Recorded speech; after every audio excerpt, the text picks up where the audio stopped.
Bonsoir à tous. Union de solidarité pour tout, Farafina. Vive l'Afrique, vive la démocratie. Aujourd'hui, nous allons aborder le thème sur le plagiat africain. Comme on l'a toujours dit, toujours on répète, mais la répétition est pédagogique. Nous, Africains, nous sommes victimes de la pensée des autres. Donc, voilà pourquoi nous allons utiliser aujourd'hui le thème d'aujourd'hui. Là, ça serait le thème sur le plagiat africain. Le plagiat africain. Voilà.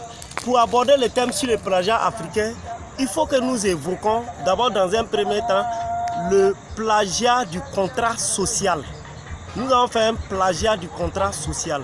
Deuxièmement, on a fait un plagiat de démocratie, de conception démocratique. On a transporté la démocratie des gens chez nous sans pouvoir bien l'adapter. Voilà. Donc on commence par le contrat social. Le contrat social européen qu'on a plagié là, en fait l'Europe a connu plusieurs événements. Au XVIIe siècle, ils se sont inspirés de eux-mêmes leur propre histoire, leurs propres perturbations, notamment les conflits avec l'église catholique et puis les conflits sociaux sur tous les plans qui ont donné l'inspiration au René Descartes et Thomas Hobbes.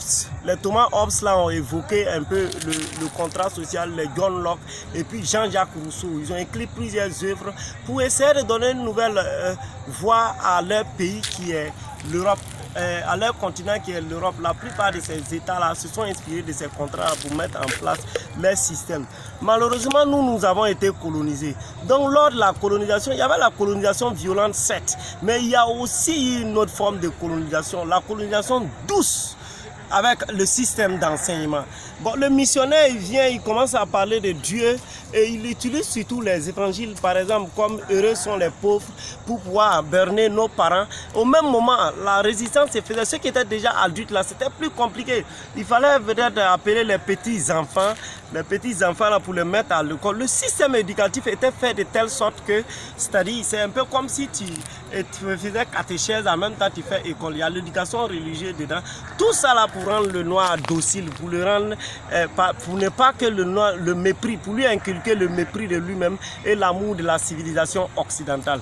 Donc, voilà l'origine, comment est-ce qu'on a introduit les pensées, les contrats sociaux dans nos systèmes jusqu'à ce qu'on arrive à l'acquisition de l'indépendance. Quand on a pris l'indépendance, voilà le problème de comment on a transporté la démocratie.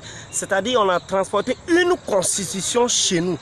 La constitution ne reflète pas notre propre société parce que ce n'est pas notre pensée. Ce n'est pas nos pensées qui avons pensé ça. Et ce n'a pas été pensé dans notre contexte. Ça a été pensé dans un autre contexte. Ce n'est pas notre contexte.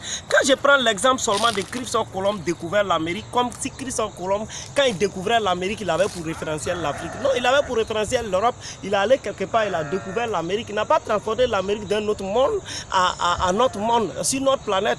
Il s'est dit, sa réalité là, ça tient seulement, c'est relatif à l'Europe.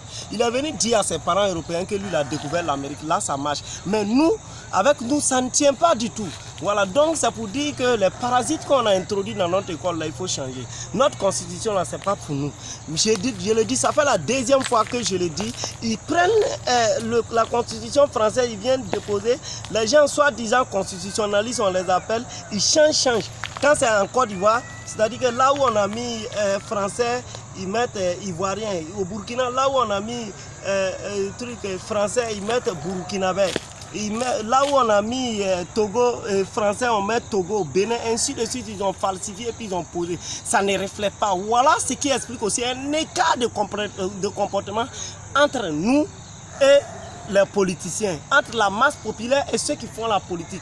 Nombreux sont les jeunes qui ont critiqué la politique, toujours on critique la politique, mais une fois quand ils arrivent devant, ils ne peuvent pas, même s'ils veulent, ça les fait mal. La dernière fois, j'ai écouté une interview du professeur Mamadou Koulibaly en Côte d'Ivoire qui dit qu'étant ministre du budget, étant président de l'Assemblée nationale, il y a beaucoup de choses qu'il n'a pas pu combattre, il n'a pas pu faire changer le franc CFA.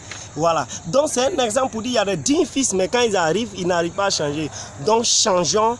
Moi, je pense qu'il faut d'abord commencer à changer le contrat social, à changer de constitution, faire une constitution adaptée à notre propre réalité pour que l'Afrique puisse trouver son chemin. Donc moi, j'appelle ça le nouveau contrat social africain. Dans un livre que je prends le soin d'écrire soigneusement, je vais tout expliquer mon nouveau contrat que je propose. Mais je vous demande de liker, partager ma page Le Conférencier d'Afrique et aussi une page YouTube Bissiri Le Conférencier d'Afrique pour que le combat puisse aller. Nous, on vous écoute. Les leaders d'opinion sont toujours des gens qui sont censés éclairer. Mais si vous recevez la parole et que vous vous alignez, ça nous donne encore la force. On sent qu'on est écouté et on va foncer toujours vers une Afrique libre, l'Afrique digne. Merci, je vous remercie.